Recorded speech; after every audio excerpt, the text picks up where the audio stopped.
നമസ്കാരം. കഴിഞ്ഞ ദിവസം സുരേഷ് ഗോപി പുറത്തേക്ക് ഇറങ്ങി വരുന്ന സമയത്ത് കുറെ മാധ്യമപ്രവർത്തകർ മുന്നിലേക്ക് വന്ന് കയറുകയും സുരേഷ് ഗോപി അവരെ തള്ളി മാറ്റി അവരോട് ചൂടായി കാറിൽ കയറി പോകുകയും ചെയ്തു.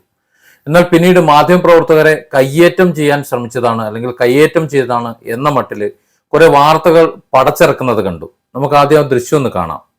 ബിജെപി അധ്യക്ഷൻ താങ്കളുടെ നിലപാട് തള്ളിയിരിക്കുകയാണ്. എന്റെ വഴി എന്റെ അവകാശമാണ്.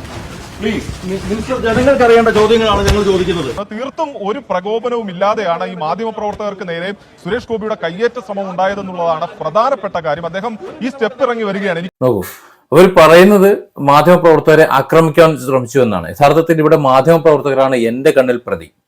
ഞാൻ എപ്പോഴും പറയാറുണ്ട്, ഒരു മാധ്യമപ്രവർത്തകൻ, ഒരു പത്രപ്രവർത്തനം എന്നാല് ഇവിടുത്തെ പോലീസിന്റെ അധികാരം നടത്താൻ വിധിക്കപ്പെട്ട ഒരാളൊന്നുമല്ല, അല്ലെങ്കിൽ അതിനെ നിയോഗിക്കപ്പെട്ട ഒരാളൊന്നുമല്ല.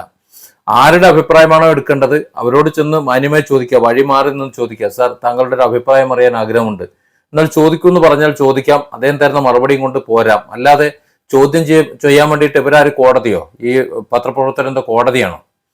അദ്ദേഹം അവിടെ നിന്ന് ഇറങ്ങി വരുന്നു. മാധ്യമപ്രവർത്തകരോട് സംസാരിക്കുന്ന ഒരു സമയമില്ലാതിരിക്കാം, താല്പര്യമില്ലായിരിക്കാം.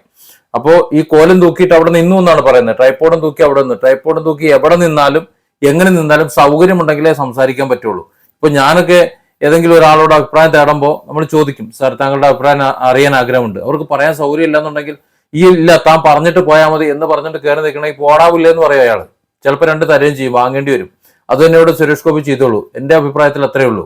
ഇവർ ഈ കോലം തൂക്കി അവിടെ നിന്നിട്ടുണ്ടെങ്കിൽ, ട്രൈപ്പോഡും തൂക്കി അവിടെ നിന്നിട്ടുണ്ടെങ്കിൽ സുരേഷ് ഗോപി ഇറങ്ങി വരുമ്പോൾ അദ്ദേഹത്തിന് കണ്ടില്ല, അദ്ദേഹത്തിന്റെ മുന്നിലേക്ക് മയക്ക് നീട്ടി അദ്ദേഹത്തിന്റെ വഴി തടസ്സപ്പെടുത്താണ്. മുന്നിലേക്ക് വഴി തടസ്സപ്പെടുത്തിയ ഒരു കഥ, നേരത്തെയുള്ള കഥ അറിയാലോ, കോഴിക്കോട് നടന്നത്. മുന്നിൽ കയറി അങ്ങോട്ട് ചോദിക്കും, നെഞ്ചത്ത് കുത്താണ്, മുഖത്ത് കുത്തിക്കൊണ്ടാണ് ചോദിക്കുന്നത്. മാറി നിൽക്കണം, മാറി നിന്നിട്ട് അദ്ദേഹത്തിന്റെ വഴിയും തടസ്സപ്പെടുത്തരുത്. തടസ്സപ്പെടുത്താതെ മാറി ഇങ്ങോട്ട് നിന്നതിന് ശേഷം ചോദിക്കണം, സാർ താങ്കളുടെ അഭിപ്രായം എന്ന് അറിഞ്ഞാൽ ആഗ്രഹമുണ്ട്, ആയിക്കോട്ടെ എന്ന് ചോദിച്ചോളൂ എന്ന് പറഞ്ഞാൽ മാന്യമായി ചോദിക്കുക, മാന്യമായ ഭാഷയിൽ ചോദിക്കുക. അല്ലാതെ ധാർഷ്ട്യത്തോടെ ചോദിക്കാൻ അവരുടെ അപ്പൻ ചെലവിന് കൊടുത്തൊന്നും അല്ലല്ലോ സുരേഷ് ഗോപി എന്നല്ല, വേറെ ആര് തന്നെ ആയിരുന്നാലും. അങ്ങനെയാണ് ചിലപ്പോൾ ഇവരുടെ ചോദ്യങ്ങളും കാര്യങ്ങളും ചോദിച്ചു കഴിഞ്ഞാൽ ഓരോ കുടുംബത്തിൽ നിന്നാണ് ഇവർക്കൊക്കെ ചെലവിന് കൊടുക്കുന്നത് തോന്നിപ്പോകും. ആ രീതിയിലാണ് കണ്ടിട്ടുള്ളത്. പക്ഷെ ഇവിടെ ഞാൻ കണ്ടിട്ട് സുരേഷ് ഗോപിയാണ് അവിടെ ശരി.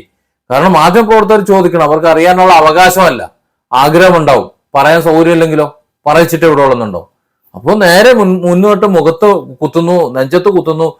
അയാളെ മാറ്റി വെച്ചിട്ട് പോയി, കാറിൽ കയറിപ്പോയി. എന്റെ വഴി തടസ്സപ്പെടുത്തരുത്, എന്റെ അവകാശമാണെന്ന് പറഞ്ഞത് ശരിയല്ലേ? മാറി നിൽക്കണം. ട്രൈപ്പോഡ് വെച്ചാലും മൈക്ക് കൊണ്ട് പോയി കഴിഞ്ഞാൽ ഒരു മനുഷ്യന്റെ വഴി തടസ്സപ്പെടുത്തിയിട്ടില്ല, ഇയാൾ മറുപടി പറഞ്ഞിട്ട് പോയാൽ മതി എന്നുള്ള പറച്ചിൽ ശരിയല്ല.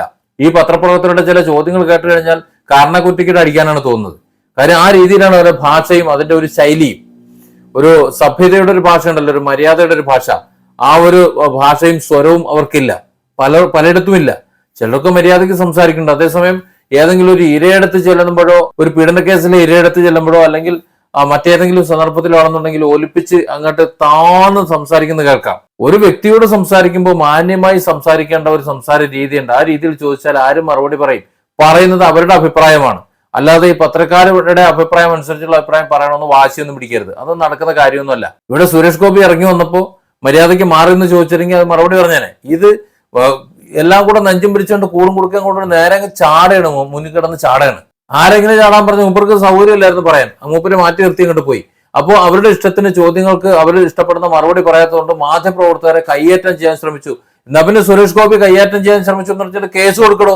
നിങ്ങൾക്ക് അനങ്ങിക്കഴിഞ്ഞ കേസ് കൊടുക്കലില്ല. കൂട്ടത്തിൽ പെണ്ണുങ്ങളും എല്ലാം ഉണ്ടെന്നുണ്ടെങ്കിൽ ആ പെണ്ണുങ്ങളെ പീഡിപ്പിക്കാൻ വേണ്ടി ശ്രമിച്ചു എന്ന് പറഞ്ഞുകൂടെ കേസ് കൊടുക്കും. ചരിത്രം ഉണ്ടല്ലോ നിങ്ങൾക്ക്. നാണോ മാനോ ഉളുപ്പും വേണം കുറച്ചൊക്കെ. ഒരു പത്രപ്രവർത്തനം എങ്ങനെ ആയിരിക്കണമെന്ന് മിനിമം ഒന്ന് പഠിച്ചിട്ട് വാ, എന്നിട്ട് അതുപോലെ പെരുമാറാൻ പഠിക്കുക. നിങ്ങൾ മാന്യമായി കാര്യങ്ങൾ സംസാരിച്ച് നിങ്ങളുടെ ഡ്യൂട്ടി ചെയ്യണമെങ്കിൽ എന്താണ് റിപ്പോർട്ട്? ഒരു റിപ്പോർട്ടർ എന്ന് പറയുന്നത് കഴിഞ്ഞാൽ ഒരാൾ ചെന്ന് ചോദിക്കുന്നു, അയാളെ കാര്യങ്ങൾ പറയുന്നു, അത് മീഡിയയ്ക്ക് റിപ്പോർട്ട് ചെയ്യുന്നു. അത്രേ ഉള്ള റിപ്പോർട്ടർ, അതിനപ്പുറത്തൊന്നുമില്ല. ഈ ഇന്റർവ്യൂ ചെയ്യപ്പെടാൻ പോകുന്ന ആൾക്കാരെ ചോദ്യം ചെയ്യാൻ നിങ്ങളാര്? കൊച്ചി രാജാവിന്റെ ചെറുമോന? അത് നടക്കുന്ന കാര്യമൊന്നുമല്ല. അപ്പൊ കിട്ടിയെങ്കിൽ വാങ്ങി കെട്ടിക്കുക. ഇവിടെ പരാതി പറയുന്നു വേണ്ട.